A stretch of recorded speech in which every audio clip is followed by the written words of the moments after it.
Hello everyone, I am Tacit, and today I'm going to be going over the Gems of War event objectives for the beauty contest event in which the Horned Hag is added to the game. Of course, also happy Valentine's Day. We also happen to have the Valentine's Battle Crasher still around for a little bit. Not really much resources there, but it's still around. It was more so annoying last weekend when we had the Vault weekend. But anyways, let's get over all the information for this week, starting with the Horned Hag. So if you need to stock up on red, purple arcanes, now's the time to do so, as you can get them for 200 glory each. As far as the trip itself, it's pretty underwhelming. It deals some true damage to an enemy and then summons a random hag. So this is a bit of a weird discrepancy. As far as what I can tell, there are 3 different things that can summon. The troop called Hag, the Night Hag troop, as well as, oddly enough, itself, the Horned Hag. So basically, the 3 troops that have the word Hag in their name, it can summon. So eventually, if we ever get another troop that has the word Hag in its name, I assume it'll also be able to summon that. There's quite a few weird summons like this in the game, like random spider, random gnoll, but this is a new one, a random hag. It's not actually a typing in itself, it just happens to be like 3 specific troops, I believe, from what I was messing with earlier. Actually, we can kind of do that again right here. If we take our tribute real quick, and then go click over to just a kingdom, grab that nice juicy tribute, and just kind of show this team real quick. So this is mostly just to show the summon. It can summon either of the 3 hags that are currently within the game. So if we end up doing this, get a bunch of mana accumulation. Hey, we even got a gnome there, might as well kill him, make sure he doesn't escape. As you can see, we got the standard hag, which is probably the most obvious one that it would end up summoning. However, that is by no means the only summon it does. It does have other summons other than just that. As you can see here is the night hag. And hopefully we'll get a perfect cycle and also summon itself. It is capable of summoning itself. If we don't get it here, it does indeed summon itself. Let's see. Oh, come on, summon yourself. We got one more try. Come on. One more try. Summon yourself. It can indeed do so, which is a little bit weird for a summoner because normally they can't. Oh, it didn't summon itself, but take my word, it can summon itself currently within the game, though it's not really that relevant at all. Though relative to what it can summon, it is theoretically its strongest summon when it does summon itself, even though it's not that great of a troop. Relative to the other 2 hags, it's not that bad. So ideally you want it to summon itself, though of course you can get very unlucky, and after like 4 summons like we just did, you get itself 0 times. So those are the 3 troops that I believe are the only ones that can happen itself, the normal hag and the night hag. There might be more added to that list into the future. As it currently stands, it's a pretty average, underwhelming troop that you're basically never really going to be using. Anyways, as far as the event key drop table this week, actually there's a couple things to mention about the drop tables this week. The Glory Gem Guild and VIP chest drop table, while these are normally saved for new mythics, and I would advise doing so, saving for next month's mythic, the first Friday of March. However, it is now available in chests, all the Kingdom Pass troops, so all the ones that were kind of money locked, like King Hildor and the other ones, I can't remember them off the top of my head, but you know, like the Legend that was in the paid pass last December and like late November for all the Nexus stuff, all that is now in the drop table, so you can get them in Glory Gem Guild and VIP chests. I would advise waiting until the first mythic of next month, unless you want to just try for any mythic in the game, because of course if you open Glory Gem Guild or VIP chest right now, you'll be rolling for any mythic within the game. It could be literally any of them, one you already have, one you don't have, could be a good one, could be a bad one. However, if you wait until a new mythic comes out, you will guarantee be able to get one that you don't have, and you're already going to know in advance if it is good or bad. So you might want to wait till the next month's mythic before you end up opening those keys. However, it is technically possible to do it right now if you so really want to go and max out everything with Nexus. Though do keep in mind it will take a lot of keys, and you might just want to wait for event keys off of a Nexus event. When the next one is, who knows, but sometime this year for sure we will be getting a Nexus event. We haven't had one since, of course, Nexus ended up coming out, so might still have to wait a while. Probably sometime this summer, late summer, I would assume, though we don't have any official date currently, I don't believe. Aside from that, the Lovers, that one card we also got during that paid pass thing that free-to-play players have not been able to access yet, is now in the Vault drop table. So if you've been saving your Vault keys, which generally you should, and use them out after a Vault event, because it's better just to keep farming the Vault event than to use your Vault keys during a Vault event. But if you have any Vault keys laying around from last weekend, it is now possible to get the Lovers. So if you're playing free-to-play and you don't have that tarot card yet, it is now in the drop table for you to attempt to get. So that's pretty nice. I don't believe it currently has any use whatsoever, however, it will at some point, hopefully. Kind of surprised it doesn't already, for the fact that it's kind of the holiday right now, Valentine's Day. But anyways, aside from that, event queue drop table. So, of course, it is a Darkstone event week. This is a pretty relevant event week for a couple of reasons. One is some of the troops in there are decent, mostly the mythics. However, the other thing that's most noteworthy, even more so than that, is not that tab, but this is a magic-based kingdom. So at 10 star and 20 star, if you don't have the requirements to reach them yet, it is worth considering working towards those, as you will get a permanent +1 magic bonus, with of course any +1 in the game, magic being the absolute strongest. So it is a good idea to make progress on Darkstone if you haven't already. It is possible currently to get to 24 stars, however the 10 star and 20 star milestones are the two biggest ones you want to make sure you hit. If you're within striking distance of doing so this week, it is a really good idea to close that gap with event keys. Aside from that, your remaining 3 drops are the mythics. All of them are actually good. Out of the 3, I feel like I personally use Mother of Darkness the most. However, Possessed King's still pretty good. Of the 3, Consort of Darkness is the worst. However, it's the most recent, so there hasn't been as many opportunities to get him. So if you're missing one, it might actually end up being Consort of Darkness currently, due to it not being as viable, and it's basically just like a Zugoff alternative that can be used for brown factions occasionally, and some other instances like that. So there is some use case for it, but overall, you're mostly looking for the other 2 mythics. This one being used in rogue teams for a lot of true damage, particularly with Rope Dart, and Possessed King just being among one of the better mana accumulating mythics within the game. Even though there's a lot of other ways to mana accumulate, if you want to do it off of mythics, there is that option, particularly with skull spam teams, especially Doom Skull spam teams tends to do the best with. Aside from that, most rest of the drop tables kind of average. There's Thrall here, though it's already so common that you don't really need to use event keys to get it maxed. You're likely going to get it through other means. Do keep in mind there are 5 things here that are not within the drop table. Of course, 4 of those being the faction troops. All 4 of the All-Seeing-Eye troops are not available in the event queue drop table. The other one that is not is the Troglodyte, as this is only available during some of the Guild War weeks, so you cannot specifically get that off the event keys. But everything else that you see here is. But yeah, there's not like any super major pickups, so unless you're really trying for the Mythic for Kingdom Stars, or just broad progress to reach 10 star, 20 star in the Kingdom, you're probably not using event keys. But it is a good idea to use event keys to hit those milestones if you want to end up reaching them. So that's the main reason you would do it. To hunt the mythics or to reach the milestones for Darkstone, as is a relevant one due to it being a magic-based kingdom. So overall, probably worth going for if you don't have 10 or 20 star Darkstone yet. Aside from that, we do have a couple things going on this week. One of them being, actually, before I get into that, the 2 guild-related things. So, hidden treasures. This is nice. We haven't had, or I don't feel like we've had for a while, a skull spell related world event, but we did this time around. Overall, it's mostly straightforward. It's rarity order with 2 main exceptions. The first main exception is that there are 2 different ultra rare rooms. However, the one that you shouldn't be taking is Hag. So the one that just says Hag, not the Night Hag, but just the one that literally just says Hag. That one you should not be taking. It is the absolute lowest priority. The other one outlier is, oh gosh, what was it again? It was the Horned Hag. The Horned Hag is actually highest priority, which is kind of weird. But yeah, Horned Hag, highest priority room. And the one that just says Hag, that's ultra rare, is the lowest priority room. And aside from that, you just take it in rarity order, as long as you make sure you always go for Horned Hag and never take the normal Hag. And you'll be fine. And then the rest is just standard rarity order. So overall, not too bad. We have a selection of some purple teams. You can't really build a proper like rogue team because you don't have like Mother of Darkness to fit in there due to it having to be purple. But Consort of Darkness, pretty nice. Just going full AoE with like a Lana Black Manacle. If you need something super cheap, you get her for free from completing out the Vinian Fields questline. That's a super cheap option. Just Black Manacle into her is probably enough. If you just run like a Barrier Hero class and just run it that way, you're probably going to be fine. And those are probably the 2 main strategies. You can also skull spam a little bit because we do have access to the extra skull damage. So you have skulls off of like Consort of Darkness, you have skulls off of Tome Robber. So you can end up pressuring with skulls if you really wanted to. You even have Empower if you kind of want to fit that in, like a blue to red convert. I don't feel like most of them can utilize it that well though, but there is an Empower convert if nothing else.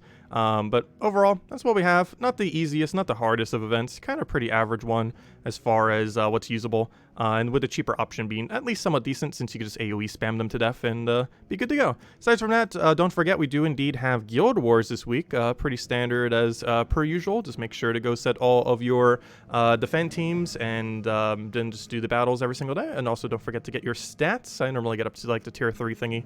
As anything beyond there normally does not have a good return unless you're in like the highest guilds in the game, or in like bracket 1. Anyways, aside from that, we do have a few other things going on this week. This Tuesday we have the All-Seeing Eye faction, which is one of the weirder factions in the game. However, it is not too hard to do the pure faction for, so it is possible to do it potionless. You don't necessarily have to do it tomorrow. However, it does have a good quick kill method, if nothing else, since it's a bit of a shorter delve. Even has less rooms than other delves, which is kind of weird if you're doing like every single room. So overall, It'll be quick to take down if you are going to do it as a Tuesday one. Wednesday, we're going to be getting a new cosmetic pet, a cute little bird for Valentine's Day. Of course, Valentine's Day is the day, but of course, the pet always comes out on Wednesday. So the Valentine's Day pet for 2022 is coming out this Wednesday. Thursday, we have the Plaguelord hero class. I personally don't feel like it's used much compared to the other Barrier Brown hero classes. However, it's not a bad hero class. It's just other hero classes do what it does for the most part, but better. So you don't really tend to use it. The most relevant thing about this hero class is you want to get 250 wins on it in order to get the Essence of Evil. It's among one of the better class weapons in the entire game that places every negative status effect onto an enemy as well as doing a bunch of explosions. So you get a lot of really good value from getting 250 wins on it. You can also get it with gems on Thursday. However, I advise just simply getting 250 wins as it is much more cost efficient to do so. And aside from that, we'd have a Friday Arena event, which is probably the most underwhelming event they can ever have. Yeah, we do have that going on. So if you want to farm that for a little bit of loot, it is available. However, of course, arena events are probably the worst payout weekend events that there are. Luckily, it doesn't have any upfront cost, but still, it's pretty bad. Anyways, as far as Soulforge, speaking about bad things, there really isn't much to go for. Like, there's Summer Imp, but you'll be able to get that soon because it's almost summertime. You'll be able to get that in a few months in the drop table, so there's not too much of a need to necessarily go out of your way unless it's like the last imp you need and you just want to get it now. But it's really low priority because it's not currently needed for any kind of kingdom upgrade or anything. Most of the mythics that are here are pretty underwhelming. I guess if you're going to go for one, it's probably Shibanu Vespera, because she can do some cool mana accumulation things that are... It's fun to use, but I feel like it misses too much to really be viable. It has quite a few weird inconsistency quirks that makes it not worth using a lot of time, but it's kind of fun to use if nothing else. But overall, I'd probably skip on Mythics this time around. There's also Famine, but it's not associated to a kingdom, even though his mana drain's among one of the better ones in the game. Weapons are pretty much the same this week. Pretty underwhelming. If you are going to be going for any weapons, you probably, not that one, you probably want to be going for the double mana accumulating ones, like the Darkstone ones, you know, where it creates like 2 different colors. Pure Darkstone teams aren't really used too often, though with Mother of Darkness and Consort of Darkness, Thrall, a few other things, it can function as a pure color, or pure typing. So you are able to do like a pure Darkstone team if you really want to. Just nothing too meta uses like 100% Darkstone. Normally it's like 2 or 3 of them with like something else, so you wouldn't get as much value from something like the Tome and similar things. Overall, it's pretty much just a full Soulforge skip week, I would say. Even though event key drop tables are somewhat decent, the Soulforge itself is pretty underwhelming. Anyways, aside from that, let's go and mention over some teams for the week. So, of course, this was just a test. It's not an actual team for anything. First one that we have here is one for the Ward event, probably for the later sections. We are using a weapon that you might not have. You can end up replacing this out for like Black Manacle or something similar. The other cheaper team definitely would want to replace this out for Black Manacle. But basically, you just do this for a bunch of mana accumulation. You do have access to Night Spider, so you can go absolutely crazy with that. Unfortunately, there is not too many good things to feed blue into in this color restriction. Normally, you'd feed into like something like Mother of Darkness or something similar. However, you cannot during this event due to it not using purple. So there are not that many options that will be viable to feed blue into. I feel like Tome Robber is probably your best bet due to it having skull spam. You're also most likely using Corsair, and that gets gold every single turn at the beginning of every turn. So you can end up utilizing that with the Greedy, and pretty quickly, especially with Night Spider, end up hitting enough gold to hit its max 14 skulls. And 14 skulls, definitely not a small amount of skulls for 13 mana, especially since you're pretty much just like insta getting it up due to Night Spider. So it could definitely end up functioning. And you even have backup skull spam off of the Consort of Darkness as well. And keep in mind, because you're using Corsair, if you have it all the way maxed, you can use gain 1 magic per extra turn. So as the Rogue Spider keeps spamming, you're gaining extra magic that increases the chance that Consort of Darkness will kill, and eventually he will actually kill it, not killing. Anyways, the cheaper team, and probably the one I'll be running for most of the event, oddly enough, even though it is the cheaper team, is just a Black Mana going to Alana. I was kind of mentioning this earlier, but any team kind of built around Black Mana go Alana, even just spamming like 3 Atlanas with a Black Mana go or something, is probably going to be fine. I did do this with a little bit of a variety instead of just spam Atlanta, as it's probably a little bit easier to get this way. Also, if you don't have Tome Robber, you get her from City of Thieves. If you just throw some Chaos Shards there in the Underworld, she's only an epic, so should be pretty easy to get your hands on if you don't already have it. Black Mana goes you get automatically just from leveling up into your brown and purple mastery, so you probably already have it laying around. Night Spider, you might have to go out of your way for slightly if you don't have it, though it's only ultra rare, so it should be pretty easy to get. And Atlanta's literally free from completing out the Divinian Fields questline. with the main premise of this team being Black Manacles Atlanta, and just keep spamming that until you win. You do have extra spell damage, so you're just going to kind of kill off of that. And even if it comes down to Skull, she does have the capability of occasionally hitting directly to their HP, which might come in handy. Aside from that, we're on a green-blue restriction for the All-Seeing Eye faction. A couple different teams you could do here, like a standard Tesla and stuff like that. I figured I just showed standard Rowan. Always a great option for running them, and most likely what I'll be personally using for the Tuesday faction. Just clear it out nice and quickly. Nice standard Rowan build, and it can also scale all the way to 500 if you really need to. For the 500 team, instead of Tesla or something, figured third truffle again. Of course, you can go double Tesla into Holy Saint Astra for this event. That is usable with like one other mana accumulator. This one's specifically centered around double King Gob Truffle. You just kind of loop them. You have a little bit of a weapon to burst with. Of course, if you don't have Doomed Club, you can replace it for something else. Main reason for Doomed Club is it gets to convert all the greens to Doom Skulls, and you basically use it as your finisher. As soon as you cast it, you just win. So you have that as an option. You can also end up using the green one and then have the brown to Doom Skull, while also still having the green to Doom Skull. So you can kind of do it with a double convert that way, though it makes it a little bit clunkier in getting the initial mana, which could be the only slight issue in running it in such a way. And as far as the All-Seeing Eye faction, it's one of the only factions where you actually do a mirror match. If I'm not mistaken, this is the exact setup of the faction itself. And it's one of the few where you just do exactly that. You just run the exact same team, and you just run it better. You get the leech off, you keep stealing attack. This is your main win condition, as it increases your attack while reducing their attack, meaning they'll hit you less and you'll hit them more. And you want to scale that up so it just starts hitting them for very high damage. Clarion's mostly just here for the convert. You mostly need it to make sure that they don't convert first. So you want to basically use your converter to counter their exact converter, because obviously they're going to have an Clarion both on the first and final battle. So your main goal is to cast your Clarion before they cast their Clarion. Watch Mother is mostly for resummon. So one interesting gimmick that you can do in this faction is it actually has two different summons, the Clarion Leech and the Clarion. So if your Clarion Leech ends up dying, or even both of these, you can literally just resummon spam if you can get the enemy down to one single one, because it keeps increasing your HP, so you'll be able to keep tanking its hits. You'll then just keep resummoning over and over again, let your first slot die to skulls, and you can basically just resummon your entire team ready to go for the final fight. So it is extremely easy to go into the final fight with all four of these. It's more so just a matter of actually winning the final fight with these four, and basically just outplaying the exact mirror match against the enemy, because Watcher basically ensures you, or maybe not guarantee, but you know, it gives you a really good chance that you will be entering the final room with this exact team, even if they die, because you can just resummon your front two tanks, and if you get the wrong one, you just kill it out, let them die to skulls, and then just resummon it, keep resummoning until you get it. And aside from that, we have Exorator, which is basically just a skull converter with some upfront damage, similar to the Clarion. The main reason for having this is more so to counter out the enemy's Clarion. Exorator, you basically want to counter their convert before they end up doing it. So you basically just want to convert before they convert, so that you get the value from the convert rather than them getting the value from the convert. And that's pretty much how the faction goes down. It's basically just a race to who can cast everyone, because you want your Clarion Leech to cast more than their Clarion Leech, so you have more attack and they have none. You want your Clarion to go first, so they don't get the convert, and you want your Exorator to go first, so they don't end up getting the convert. And the Watch Mother's mostly just there to ensure that you have these four going into the final fight. It doesn't really do much in the final fight, unless you just need like a meat shield tank after a Clarion Leech dies.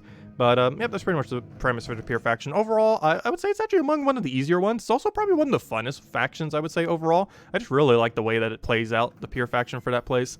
And aside from that, as far as Plaguelord class events, since there's obviously no teams to go over for an arena event this weekend, since it's kind of just random, though we might go over an arena guide if nothing else. I've been meaning to for a while. And we'll definitely need to get around to that, as there's quite a bit of strategy to how you draft, though we can't actually go over teams because, you know, it's a draft system.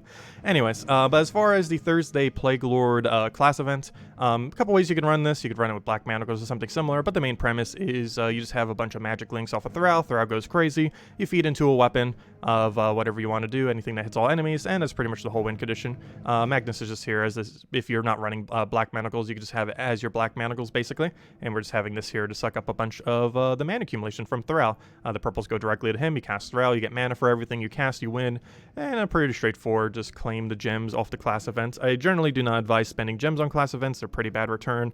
But it's always good just to claim those 25 gems if nothing else. Normally it doesn't take too long to end up accumulating them.